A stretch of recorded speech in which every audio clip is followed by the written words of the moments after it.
Hello guys! Welcome back to my channel, Pinay Bisayan Belgium. Ito guys, kumain ako ng soba noodles. Ano siya yung with jelly. I think it's a little bit spicy, but I don't think that it's totally spicy like what others did in mukbang. So today I'm gonna try it to eat. I'm here in the bathroom. I'm sleeping in our bathtub. So I think I'm not the only one who needs this always. Some of YouTubers, they are always making some fun. So me, I will do now with my noodles, eating noodles in the bathtub.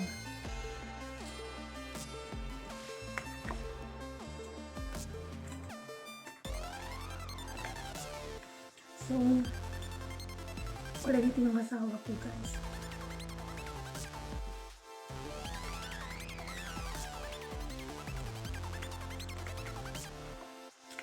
Kagigising ko lang.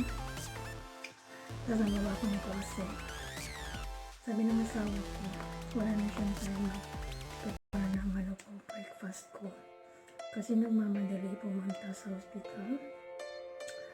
Sa sa control ng health niya. So, hindi siya nag-car, pero nag-scooter siya. Akala ko, kasi kahapon narinig ko, akala ko nag-motor siya. Hindi siguro niya kasi hindi pa siya makapag-hawak masyado sa kamay niya. Kasi pag motor pa naman, bilis pa naman yung hawak. Kailangan makontrol niya.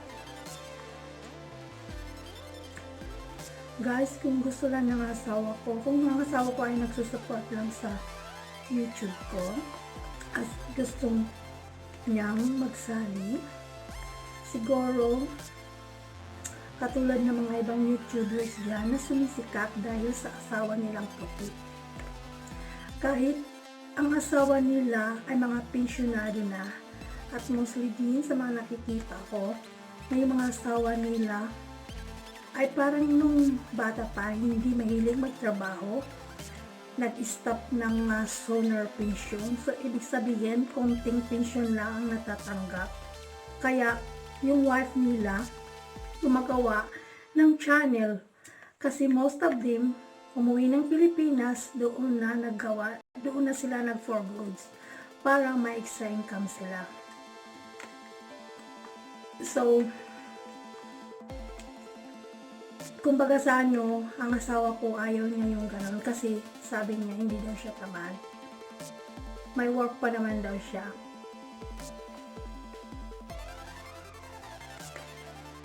May nakita kasi may nakita kasi yung asawa ko noon na may channel, mag-asawa, pinipilit yung asawang mag-live. Kasi yung asawa niya parang wala ng trabaho. At para marami siya makakuha siya ng maraming subscriber at followers. At siyempre nandoon na rin yung umaasa na akala mo magva-viral yung YouTube nila, yung mga videos nila, at para gumagaya sa ibang mga YouTubers. Pero ako guys, hindi ako nag-ano na sisikat man ako, hindi. Kasi alam ko, kukunti lang ang nanonood sa mga videos ko. I'm not the same as others na like yung mga normal lang na nagbumukbang katulad ng mga OE free. Ang galing talaga nila kasi maganda yung content ng nila at saka pinapakita nila yung real life nila. Kaya lang yung iba, mga inggitero, hindi nila ma-accept nila yon. Naglalagay sila, tumatumbling sila at marami silang sinasabi doon sa mga sikat. Marami akong nababasa. Sa ngayon wala pa akong mababasa kasi I'm only a very small YouTuber. At saka hindi ko pinapangarap yun. At kung mag-success man, napaka very thankful ng mga followers ko at saka mga subscribers ko. Pero hindi ko talaga magagaya yung mga ganyan. The way na kumakain sila. Kaya maraming nagbabasya kanila. Kasi nga, mga patay gutom daw, nanahawa ko. Katulad kahapon may pinapanood ako na yung sarili lang daw niya ang iniisip niya. Pag siya daw ang kumakain, ang ganda ng pagkain. Pero ang pagpamilya niya, wala, patay gutom daw. At pag kumakain daw, parang patay gutom lang, bilis-bilis. So parang nasasaktan din ako. Totoo din yun. Kung sumasaksid ka man sa channel mo, patikimin mo naman yung pamilya mo ng maganda. Diba? Katulad kay Erika Embang, ay napakaano niya, mahal niya yung pamilya niya. First her family, then herself. Matulungin siya masyado. Gusto ko yung ano niya. Gusto ko yung mga video niya. Gusto ko rin yung mga iba. Yung mga nakatulad nila yung hindi ko na lang i-mention, no? Pero at least in reality sila. Hindi nga tinatago yung buhay nila. Kaya nga sumikat sila doon dahil the way na kumain sila, pinapakita nila kung ano talaga sila, kung anong background ng bahay nila, doon sila sumisikat. Kaya nga lang din, sumusobra na din sila. The way na kumakain sila, kunting manners din. So, kumbaga, people manners, di ba? So, parang sumusobra sila para lalo silang titingnan ng mga tao. Pero, hindi, parang sumobra, kaya dumadown yung mga subscribers nila. Ina-unsubscribe sila. Kasi nga, sumusubra na rin sila. Mababasa mo naman doon sa mga content nila, sa mga sinasabi nila. Katulad yung kay Danica ba yun? May nagsasabi na parang patay gutom daw. Sorry kung na-mention ko today. I'm just very sorry, but I'm very pity for you. I know the people, sometimes they will put you down. But just keep doing what you're doing with your video. Just let them. Yung ano daw, yung kasi tumira siya doon sa kaibigan niya. May tao kasing naawa sa kanya, pinatira sila ng libre. Ito daw si Day. Lumalaki na raw yung ulo. At pag kumakain daw, para bang hindi nakakain daw na ang tagal. Parang sabik daw sa pagkain. Pero kayo na lang ang humusga, guys. Kung gusto nyo, tingnan mo yung mga videos niya. Nakikita ko rin. Minsan, ganun din. Minsan, pero hindi pinipigilan ko. Dahil ayaw ko yung dinadown din yung tao. Minsan, nakapagsalita tayo. Minsan, may iniisip tayo na gusto natin gawin, pero hindi natin magagawa. Parang pinipigilan natin yung sarili natin. Kasi, nandoon yung sa sarili mo, respect. Diba?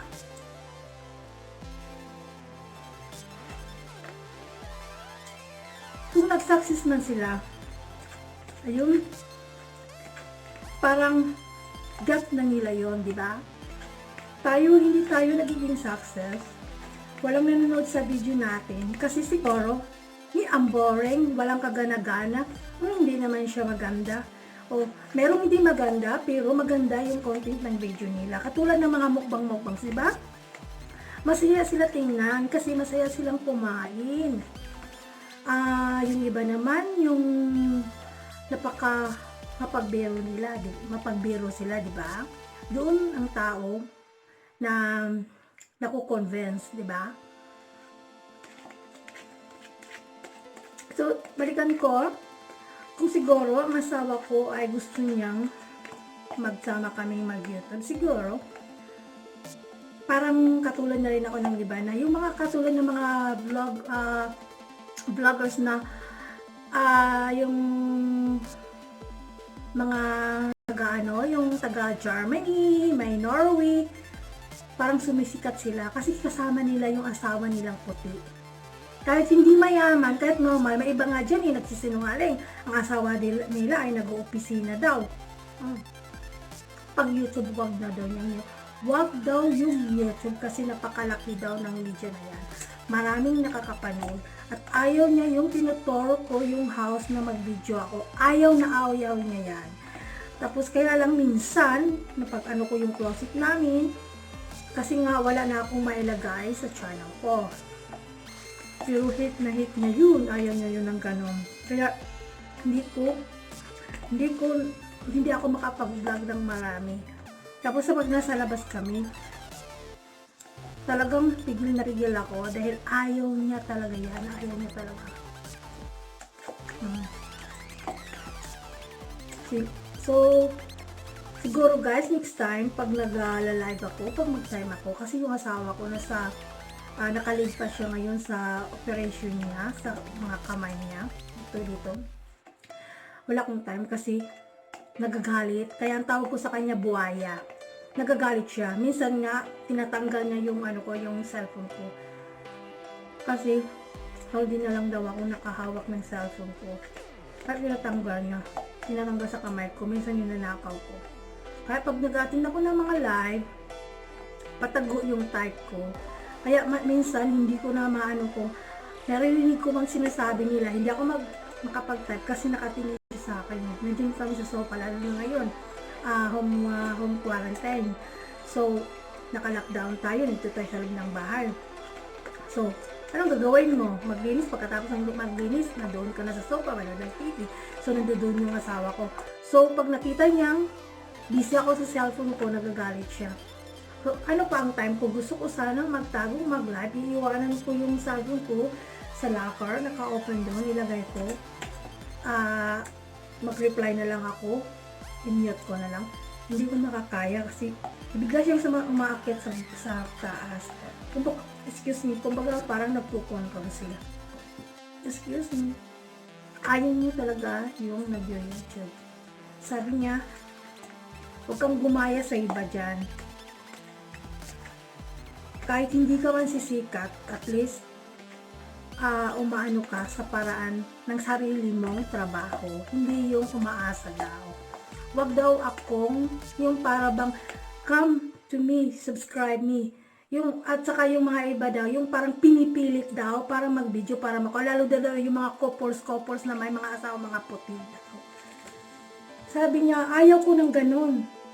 Hindi mo ako mapipilit. Siguro minsan daw, pag makasama ko siya, okay lang daw kasi pinagbigyan niya ako. Pero not totally daw na magsama daw kami na magba-vlog, sabi niya. Dahil ayaw daw niya yung nakikita yung mukha niya. Kaya minsan talaga, yung pigil na pigil ako. Kahit nga yung mga anak ko nga, takot nga yung sa mga picture.